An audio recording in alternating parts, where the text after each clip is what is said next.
ಕೇರಳದ ತಿರುವನಂತಪುರಂ ಪಾಲಿಕೆಯಲ್ಲಿ ಕೇಸರಿ ಪಡೆ ಕಮಾಲ್ ಮಾಡಿದೆ. ಕೇರಳದ ರಾಜಧಾನಿಯಲ್ಲಿ ರಾಜಕೀಯ ಹಿಡಿತ ಸಾಧಿಸಿದೆ ಬಿಜೆಪಿ.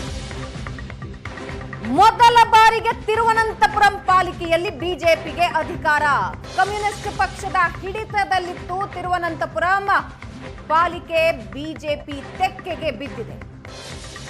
ತಿರುವನಂತಪುರಂ ಪಾಲಿಕೆಯ 101 ಸ್ಥಾನಗಳಲ್ಲಿ ಬಿಜೆಪಿ 50 ಕ್ಷೇತ್ರದಲ್ಲಿ ಗೆಲುವು ಸಾಧಿಸಿದೆ.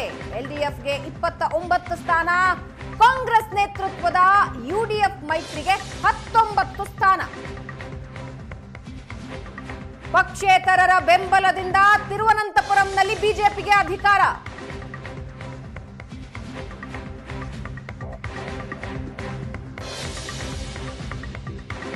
ಎರ್ನಾಕುಲಂ ಜಿಲ್ಲೆಯ ತ್ರಿಪುನಿತುರ ಪಾಲಿಕೆಯನ್ನು ಕೂಡ ಗೆದ್ದುಕೊಂಡಿದೆ ಬಿಜೆಪಿ. ಪಾಲಕ್ಕಾಡ್ ಪಾಲಿಕೆಯಲ್ಲಿ ಮತ್ತೆ ಅಧಿಕಾರ ಹಿಡಿಯೋದ್ರಲ್ಲೂ ಕೂಡ ಸಕ್ಸಸ್ ಆಗಿದೆ. ಪಾಲಕ್ಕಾಡ್ನಲ್ಲಿ ಸತತ 3ನೇ ಬಾರಿಗೆ ಪಾಲಿಕೆಯ ಅಧಿಕಾರ ಹಿಡಿದಿದೆ. ಪಾಲಕ್ಕಾಡ್ನಲ್ಲಿ ಬಿಜೆಪಿಗೆ 25, ಎಲ್ಡಿಎಫ್ಗೆ 17 ಸ್ಥಾನ, ಯುಡಿಎಫ್ಗೆ 10 ಸ್ಥಾನ. 2015ರಿಂದ ಸತತವಾಗಿ 3ನೇ ಬಾರಿಗೆ ಪಾಲಕ್ಕಾಡ್ ಪಾಲಿಕೆಯಲ್ಲಿ ಗೆದ್ದು ಬೀಗಿದೆ ಬಿಜೆಪಿ.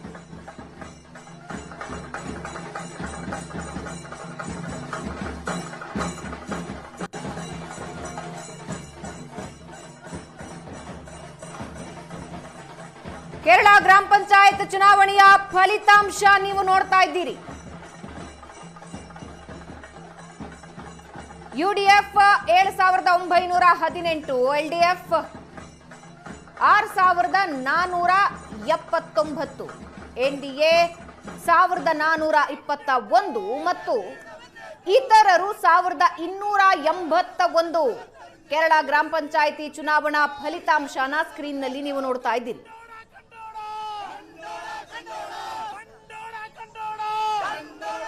ತಿರುವನಂತಪುರಂ ಪಾಲಿಕೆಯಲ್ಲಿ ಒಟ್ಟು ಸ್ಥಾನಗಳು 101.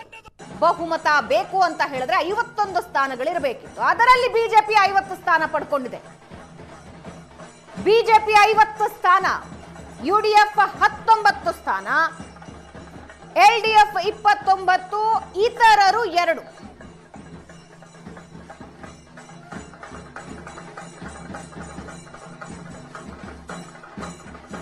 ತಿರುವನಂತಪುರಂ ಪಾಲಿಕೆಯ ಫಲಿತಾಂಶ ನಮ್ಮ ಸ್ಕ್ರೀನ್ನಲ್ಲಿದೆ. ಬಹುಮತ 51, ಬಿಜೆಪಿ 50 ಸ್ಥಾನಗಳನ್ನು ಪಡೆದುಕೊಂಡಿದೆ. ಕಮ್ಯುನಿಸ್ಟ್ ಪಕ್ಷದ ಹಿಡಿತದಲ್ಲಿದ್ದ ಪಾಲಿಕೆಯನ್ನ ಬಿಜೆಪಿ ತನ್ನದಾಗಿಸಿಕೊಂಡಿದೆ. ಈ ಬಾರಿ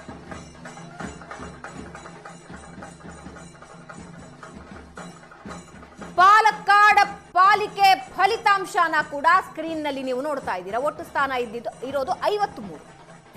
ಬಹುಮತ ಬೇಕು ಅಂತ ಹೇಳಿದ್ರೆ 27 ಸ್ಥಾನಗಳು. ಬಿಜೆಪಿ 25 ಸ್ಥಾನ ಪಡ್ಕೊಂಡಿದೆ. ಯುಡಿಎಫ್ 17, ಎಲ್ಡಿಎಫ್ 8 ಸ್ಥಾನ, ಇತರರು 3 ಸ್ಥಾನಗಳನ್ನ ಪಡೆದುಕೊಂಡಿದ್ದಾರೆ. ಪಾಲಕ್ಕಾಡ್ ಪಾಲಿಕೆಯಲ್ಲಿ ಮತ್ತೊಂದು ಸಲ ಅಧಿಕಾರ ಹಿಡಿಯೋದ್ರಲ್ಲಿ ಬಿಜೆಪಿ ಸಕ್ಸಸ್ ಆಗಿದೆ. 3ನೇ ಬಾರಿಗೆ ಪಾಲಿಕೆಯ ಅಧಿಕಾರ ಬಿಜೆಪಿ ತನ್ನದಾಗಿಸಿಕೊಂಡಿರೋದು. ಬಿಜೆಪಿ ಪಡೆದಿರೋದು 25, ಎಲ್ಡಿಎಫ್ 17, ಯುಡಿಎಫ್ 10, ಇತರರು 3. സതത 2015ರಿಂದ അധികാര ಗೆದ್ದುಕೊಳ್ತಾ ಬರ್ತಾ ಇದೆ ಬಿಜೆപി. ഞങ്ങൾ മുമ്പോട്ട് വെച്ച ഒരു വികസിത കേരളം, വികസനത്തിൻ്റെ ഒരു രാഷ്ട്രീയം ആണ് ഏറ്റവും പ്രധാനപ്പെട്ട ഫാക്ടർ. അതിനെ സ്വീകരിച്ചു ജനങ്ങൾ. അത് കൃത്യമായി നമുക്ക് മനസ്സിലാക്കാനുണ്ടല്ലോ. തിരുവനന്തപുരം മാത്രമല്ല, നമ്മൾ എത്രയോ ഗ്രാമപഞ്ചായത്തും ലോക്കൽ ബോഡി മുനിസിപ്പാലിറ്റീസിൽ ഞങ്ങൾ വാർഡ് കൗണ്ട് വർദ്ധിച്ചു.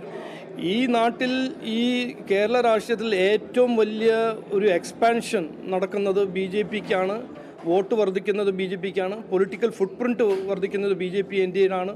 അതിലൊരു സംശയമില്ല. ഇനിയിപ്പോൾ വരാൻ പോകുന്ന അസംബ്ലി ഇലക്ഷനിൽ കൃത്യമായ ഒരു മത്സരം നടക്കും. ആരാണ് വികസനത്തിന് വേണ്ടി പ്രവർത്തിക്കാൻ കഴിവും താല്പര്യമുള്ള പാർട്ടി മുന്നണി, അതെല്ലാം നമുക്ക് വരാൻ പോകുന്ന കാലത്തിൽ നമുക്ക് കേൾക്കാനും മനസ്സിലാക്കാൻ ഒരു സമയം കിട്ടും, ഒരു അവസരം കിട്ടും. എൽ ഡി എഫിൻ്റെ പരാജയം ഇതിൽ ആർക്കും ഒരു സംശയം ഉണ്ടാകാൻ പാടില്ല. അവരുടെ അഴിമതി, അവരുടെ ശബരിമല കൊള്ള, അവരുടെ കിഫ്ബി ബോണ്ട്, ഇത് എത്രയോ കാര്യങ്ങൾ അവർ ചെയ്തിട്ടുണ്ട്, തെറ്റ് ചെയ്തിട്ടുണ്ട്. അപ്പോൾ ജനങ്ങൾ തീരുമാനിച്ചു, അവർ ഇനി കുത്തിയിരിക്കട്ടെ.